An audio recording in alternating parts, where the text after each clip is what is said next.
Mitigation report കോടതിയിൽ അവർ ഹാജരാക്കിയിട്ടുണ്ട്. അത് പ്രകാരം ആ റിപ്പോർട്ടിൽ പറയുന്ന അയാൾക്ക് റിമോഴ്സ് ചെയ്യാൻ, അയാൾക്ക് പശ്ചാത്താപമുണ്ട്, റിഗ്രറ്റ് ഉണ്ട്, ഇങ്ങനെ ചെയ്തതിൽ വിഷമമുണ്ട്. അയാൾ ജയിലിൽ കടന്നിട്ട് ആ മരിച്ച ആളുടെ രണ്ടാമത്തെ കുട്ടീനെ നോക്കിക്കോളാം എന്നുള്ള രീതിക്കാണ് റിമോഴ്സായിട്ട് അവർ റിപ്പോർട്ടിൽ പറഞ്ഞിട്ടുള്ളത്. പിന്നെ അടുത്ത് പറയുന്നത് റീഹാബിലിറ്റേഷനെ കുറിച്ചിട്ടൊന്നും പറയുന്നൊന്നുമില്ല. അയാൾ എങ്ങനെയാണെന്നുള്ളത് റിമോഴ്സിനുള്ള ആകെ ഒരു വാക്കും ഇത് മാത്രമേ ഉള്ളൂ. പിന്നെ അയാൾക്ക് ഒരു റിഗ്രറ്റ് ഉണ്ട് എന്നുള്ളത് മാത്രമാണ് അവർ ഹൈലൈറ്റ് ചെയ്തിട്ട് പറഞ്ഞിട്ടുള്ളത്. വേറെ കൂടുതലായിട്ടൊന്നും. ഇൻവെസ്റ്റിഗേഷൻ റിപ്പോർട്ടും മിറ്റിഗേറ്റഡ് റിപ്പോർട്ടും സെപ്പറേറ്റ് ആയിട്ടാണ് ഫയൽ ചെയ്തിരിക്കുന്നത്. മിറ്റിഗേറ്റിംഗ് റിപ്പോർട്ടിന് പോയത് വേറെ 2 വക്കീലന്മാരാണ്. ഡിഫൻസ് കൗൺസിലിൽ നിന്ന് വേറെ 2 വക്കീലന്മാരാണ്. മറ്റേ അത് കൺസോൾട്ടേറ്റ് ചെയ്തിട്ടാണ് ചീഫ് ഒരു മിറ്റിഗേറ്റിംഗ് റിപ്പോർട്ട് ഫയൽ ചെയ്തിട്ടുള്ളത്. ആ ഇൻവെസ്റ്റിഗേഷൻ റിപ്പോർട്ടിൽ ചീഫിൻ്റെ മിറ്റിഗേറ്റിംഗ് റിപ്പോർട്ടിൽ പറഞ്ഞിട്ടുള്ള കാര്യങ്ങളൊന്നും പറഞ്ഞിട്ടില്ല. ഈ ഇൻവെസ്റ്റിഗേഷൻ റിപ്പോർട്ട് എന്ന് പറയുന്നതും അയാളുടെ അടുത്ത് ചോദിച്ച ചോദ്യങ്ങളുടെ ഉത്തരങ്ങളും മാത്രമാണ് എഴുതിയിട്ടുള്ളത്.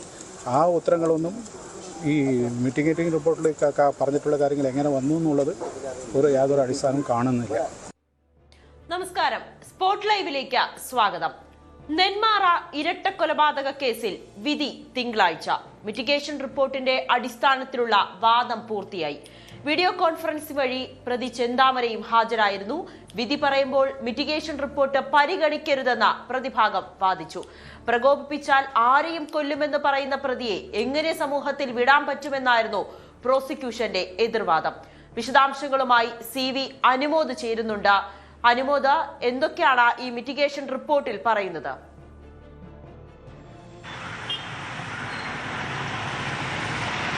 നവമി, ഈയൊരു കേസിൽ അവസാനഘട്ട നടപടികളാണ് പൂർത്തിയാക്കാനുണ്ടായിരുന്നത്. അതിലാണ് ഈ മിറ്റിഗേഷൻ റിപ്പോർട്ട്, നിയമസഹായ സമിതിയുടെ മിറ്റിഗേഷൻ റിപ്പോർട്ട് കോടതിക്ക് മുമ്പാകെ എത്തിയത്. അതിൽ പൂർണ്ണമായിട്ടും പറയുന്നത് ഇയാളൊരു മാനസിക സമ്മർദ്ദം നേരിടുന്ന വ്യക്തിയാണെന്നും ആദ്യത്തെ കൊലപാതകത്തിന് ശേഷം തന്നെ ചികിത്സ നൽകിയാൽ രണ്ടാമത്തെ കൊലപാതകം ഒഴിവാക്കാൻ കഴിയുമായിരുന്നെന്നും ഇയാൾക്ക് മനപരിവർത്തനം വരാനുള്ളൊരു സാധ്യത അതുണ്ട്. അതുകൊണ്ട് തന്നെ വധശിക്ഷ നൽകരുത് എന്നതാണ് ഈ റിപ്പോർട്ടിൻ്റെ ആകെത്തുകയായിട്ട് പറയാനുള്ളത്. ഇയാൾ ജയിലിൽ ജോലി ചെയ്ത് താൻ കൊന്ന സുധാകരൻ്റെ മക്കൾക്ക് പണം നൽകുമെന്നും ഈ റിപ്പോർട്ടിൽ പറയുന്നുണ്ട്. അങ്ങനെ ഇയാളെ വധശിക്ഷയ്ക്ക് വിധേയനാക്കരുത് എന്ന് ആവശ്യപ്പെടുന്ന ഒരു റിപ്പോർട്ടാണ്, അല്ലെങ്കിൽ അതിനെ ന്യായീകരിക്കുന്ന ഒരു റിപ്പോർട്ടാണ് മിറ്റിഗേഷൻ നിയമസഹായ സമിതി സമർപ്പിച്ചത്. ഇത് പൂർണ്ണമായിട്ടും എതിർത്തുകൊണ്ടാണ് പ്രോസിക്യൂഷൻ രംഗത്ത് വന്നത്. ഇത് കൃത്യമായിട്ടുള്ള ഈ പറയുന്ന പ്രതിക്ക് പറയാനുള്ളത് മാത്രമാണ് അതിലുള്ളത്. അതല്ലാതെ അതിനെക്കുറിച്ച് വിശകലനം ചെയ്തുകൊണ്ട് റിപ്പോർട്ടല്ല സമർപ്പിച്ചിട്ടുള്ളത് എന്നുള്ളതാണ്. ഇത് അംഗീകരിക്കാൻ കഴിയുന്ന കാര്യമല്ല. ഈ പ്രതി താൻ കൊന്ന സുധാകരൻ്റെ മക്കൾക്ക് പണം ജയിലിൽ ജോലി ചെയ്ത് ചെലവിന് കൊടുക്കുമെന്നൊക്കെ പറയുന്നത് പരിഹാസ്യമായ കാര്യമാണ്. അതുകൊണ്ട് ഇത് അംഗീകരിക്കാനാകില്ല. ഈ കാര്യത്തിലായിരുന്നു പ്രോസിക്യൂഷൻ്റെ നിലപാട് ഇന്ന് അവർ വ്യക്തമാക്കിയത്. അതുപോലെ തന്നെ പ്രതിഭാഗം ഇതിൽ പാപിക്ക് പശ്ചാത്തലപ്പിക്കാനൊരു സാഹചര്യം ഒരുക്കണം. പാപത്തെയാണ് എതിർക്കേണ്ടത്, പാപിയെ അല്ല എന്ന ബൈബിൾ വചനമൊക്കെ ഉദ്ധരിച്ചുകൊണ്ടാണ് അവർ ഈ ഒരു കേസിൽ അവസാന വാദം നടത്തിയത്. എന്താണെങ്കിലും മിറ്റിഗേഷൻ ഈ റിപ്പോർട്ട് പരിഗണിക്കരുത് എന്ന പ്രോസിക്യൂഷൻ്റെ വാദം അംഗീകരിക്കുമ്പോൾ ഉള്ളതൊക്കെ ഇനി തിങ്കളാഴ്ചയാണ് കേസിൽ അന്തിമ വിധി വരാനിരിക്കുന്നത്. ഇതുവരെയുള്ള നടപടിക്രമങ്ങൾ പൂർത്തിയായി കഴിഞ്ഞിട്ടുണ്ട്. പ്രതിക്ക് പരമാവധി ശിക്ഷ വധശിക്ഷ നൽകണമെന്നാണ് പ്രോസിക്യൂഷൻ്റെ നിലപാട്. എന്നാൽ പ്രായാധിക്യവും മറ്റു കാര്യങ്ങളൊക്കെ കണക്കിലെടുത്ത് വധശിക്ഷ നൽകരുത് എന്ന നിലപാടാണ് പ്രതിയുടെ ഭാഗം കോടതിക്ക് മുമ്പാകെ വിശദീകരിച്ചിട്ടുള്ളത്. തിങ്കളാഴ്ച രാവിലെ 11 മണിക്ക് തന്നെ കേസിൽ വിധി വരുമെന്നാണ് നമുക്ക് അറിയാനാകുന്നത്. നാടിനെ നടുക്കിയ, മനസാക്ഷിയെ ഞെട്ടിച്ച നെന്മാറ ഇരട്ടക്കൊലപാതക കേസിൽ പ്രതി ചെന്താമരയ്ക്ക് തൂക്കുകയർ കിട്ടുമോ, അതോ ഇപ്പോഴുള്ള ഇരട്ട ജീവപര്യന്തത്തിന് പുറമെ മറ്റൊരു ജീവപര്യന്തം കൂടി ആകുമോ കിട്ടുക എന്നുള്ളതൊക്കെ ഇനി തിങ്കളാഴ്ച നമുക്ക് അറിയാനാകും. ടോമി.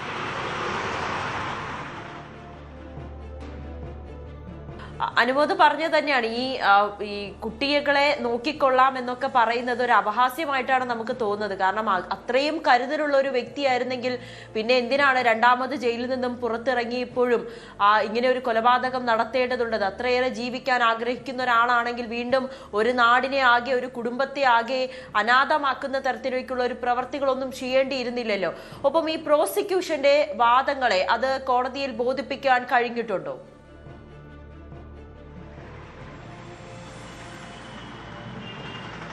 പ്രോസിക്യൂഷന്റെ വാദങ്ങൾ നേരത്തെ തന്നെ കോടതി അംഗീകരിച്ചിരുന്നു. പ്രോസിക്യൂഷൻ ഇയാൾക്കെതിരെ ചുമത്തിയ കുറ്റങ്ങൾ, അതായത് തടഞ്ഞു വെച്ചു, വഴി തടഞ്ഞു വെച്ച് വെട്ടിക്കൊല്ലുകയായിരുന്നു എന്ന 2 വകുപ്പുകളാണ് സുധാകരൻ്റെ കേസിൽ ചുമത്തിയിട്ടുള്ളത്. ലക്ഷ്മിയുടെ കേസിൽ വെട്ടിക്കൊന്നു എന്നുള്ളതും. ഇത് 2 വകുപ്പുകളും പ്രോസിക്യൂഷൻ്റെ കോടതി അംഗീകരിച്ചതാണ്. കോടതി ഈ 2 വകുപ്പുകളിലുള്ള തെറ്റുകൾ അയാൾ ചെയ്തിട്ടുണ്ടെന്ന് ബോധ്യപ്പെട്ട് ആ വകുപ്പുകൾ നിലനിൽക്കുന്ന അതിൽ പരമാവധി ശിക്ഷ നൽകുമെന്നും ആണ് പ്രോസിക്യൂഷൻ വാദിച്ചിട്ടുള്ളത്. അത് കോടതി അംഗീകരിച്ചാണ്. ഈ പരമാവധി ശിക്ഷ നൽകുമോ എന്നുള്ളതാണ് ഇനി അറിയേണ്ടത്. പ്രോസിക്യൂഷൻ്റെ വാദങ്ങളൊക്കെ തന്നെ കോടതി ഇതിനകം അംഗീകരിച്ചു കഴിഞ്ഞതാണ്. ഇന്നിപ്പോൾ മിറ്റിഗേഷൻ റിപ്പോർട്ടിൽ മാത്രമാണ് അതൊരു നടപടിക്രമങ്ങൾ മാത്രമായിട്ടാണ് കാണേണ്ടത്. മിറ്റിഗേഷൻ സമിതി, നിയമസഹായ സമിതി ഇയാളെ സന്ദർശിച്ച് ഇയാളോട് സംസാരിച്ച് ഇയാൾക്ക് പറയാനുള്ളത് ബോധ്യപ്പെടുത്തുന്ന ഒരു റിപ്പോർട്ടാണ്. 3 റിപ്പോർട്ടുകൾ വേറെയുമുണ്ട്. അതായത് ഒന്ന് ജില്ലാ സൈക്യാട്രിസ്റ്റ് റിപ്പോർട്ടുണ്ട്, പ്രൊബേഷൻ ഓഫീസർ റിപ്പോർട്ടുണ്ട്. അതിന് പുറമെയാണ് നിയമസഹായ സമിതിയുടെ റിപ്പോർട്ടുള്ളത്. അപ്പോൾ ഈ 3 റിപ്പോർട്ടിൽ 2ലും ഇയാൾക്കെതിരെയുള്ള പരാമർശങ്ങളുണ്ട്. ഒരു റിപ്പോർട്ടിൽ മാത്രമാണ് ഇയാൾക്ക് ഈ തരത്തിൽ ഒരു മനംമാറ്റം വരാനുള്ള സാധ്യത മുന്നിൽ കണ്ട് വലിയ ശിക്ഷ നൽകരുത് എന്നൊരു അഭിപ്രായം ഉള്ളത്. അതിനെതിരെയാണ് ഇപ്പോൾ പ്രോസിക്യൂഷൻ രംഗത്ത് വന്നിരിക്കുന്നത്. ഇത് കൃത്യമായിട്ട് പഠിച്ചുകൊണ്ടുള്ള, ആഴത്തിൽ പഠിച്ചുള്ള റിപ്പോർട്ടല്ല, മറിച്ച് ചെന്താമരയ്ക്ക് പറയാനുള്ളത് ഇവർ അതേപടി റിപ്പോർട്ട് ചെയ്യുകയാണ് ചെയ്തിട്ടുള്ളത് എന്നാണ് പ്രോസിക്യൂഷൻ ഇക്കാര്യത്തിൽ വാദിച്ചിരിക്കുന്നത്. എന്താണെങ്കിലും ഈ ഒരു ബൈബിൾ വചനങ്ങൾ ഉദ്ധരിച്ചുകൊണ്ടുള്ള പ്രതിഭാഗത്തിൻ്റെ വാദപ്രതിവാദങ്ങൾ, പ്രതിഭാഗത്തിൻ്റെ വാദം അത് കോടതി അംഗീകരിക്കുമോ എന്നുള്ളതാണ് അറിയാനുള്ളത്. നിലവിലെ സാഹചര്യത്തിൽ ഇയാൾക്ക് അപൂർവങ്ങളായ കേസായിട്ട് ഇതിനെ പരിഗണിച്ചു കൊണ്ട് പരമാവധി ശിക്ഷ നൽകണമെന്ന പ്രോസിക്യൂഷൻ്റെ നിലപാട് ഏതെല്ലാം ഗ്രൗണ്ടിൽ കോടതി അംഗീകരിക്കും എന്നുള്ളതാണ് അറിയാനുള്ളത്. തിങ്കളാഴ്ച നമുക്ക് ഈ കാര്യങ്ങളിൽ വ്യക്തത വരും. അന്തിമ വിധി തൂക്കുകയറിലേക്കാകുമോ അതോ ജീവപര്യന്തത്തിലേക്ക് തന്നെയാകുമോ എന്നുള്ളത് തിങ്കളാഴ്ചയെ അറിയാനാകുള്ളൂ. എന്താണെങ്കിലും നെന്മാറ ഇരട്ട കൊലപാതക കേസിൽ അതിൻ്റെ വിധി, അതിൻ്റെ നടപടികളൊക്കെ തന്നെ ഇതിനകം ഇപ്പോൾ ഇന്നത്തെ ഈ ഒരു മിറ്റിഗേഷൻ റിപ്പോർട്ട് പരിഗണിച്ചതോടെ പൂർത്തീകരിച്ചു കഴിഞ്ഞിട്ടുണ്ട്. ഇനി വിധി പറച്ചിൽ മാത്രമാണ് ബാക്കിയുള്ളത്.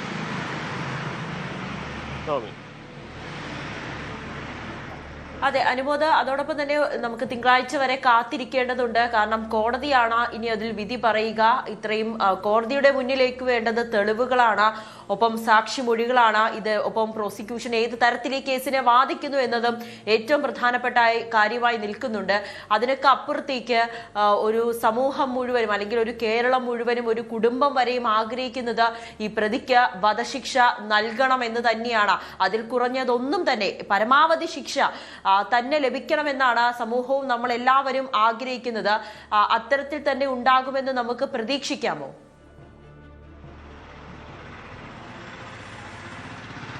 ഒരിക്കലും ഒരു കോടതി വിധിയെക്കുറിച്ച് നമുക്കൊന്നും പറയാൻ കഴിയില്ല. അതൊരു മുൻവിധിയോടെയുള്ള റിപ്പോർട്ടിംഗ് ആയിരിക്കും. നമുക്ക് സാഹചര്യങ്ങളും അതിൻ്റെ സാധ്യതകളും ചൂണ്ടിക്കാണിക്കാൻ മാത്രമാണ് കഴിയുക. കാരണം ഇങ്ങനെയാണ് അവർ റിപ്പോർട്ട്, അവരുടെ വാദം അതായിരുന്നു, ഇവരുടെ വാദം ഇതായിരുന്നു, ഇതിൻ്റെ സാധ്യതകൾ ഇപ്രകാരമാണ്, തെളിഞ്ഞ കുറ്റങ്ങളിൽ പരമാവധി ശിക്ഷ ഇതാണ്, ഇങ്ങനെയൊക്കെ വാദിക്കാൻ നമുക്ക്, അല്ലെങ്കിൽ അത്തരത്തിലുള്ള കാര്യങ്ങൾ വ്യാഖ്യാനിക്കാൻ മാത്രമേ നമുക്ക് കഴിയുകയുള്ളൂ.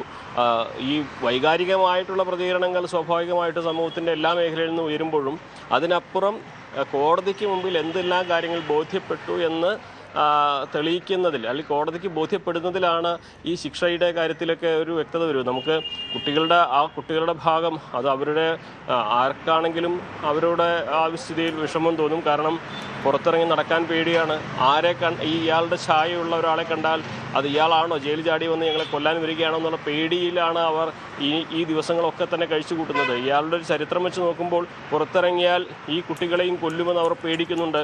അയാളെ പേടിച്ചിട്ട് അയൽവാസികൾ, പുഷ്പ എന്ന അയൽവാസി നാടേ വിട്ടു പോയിട്ടുണ്ട്.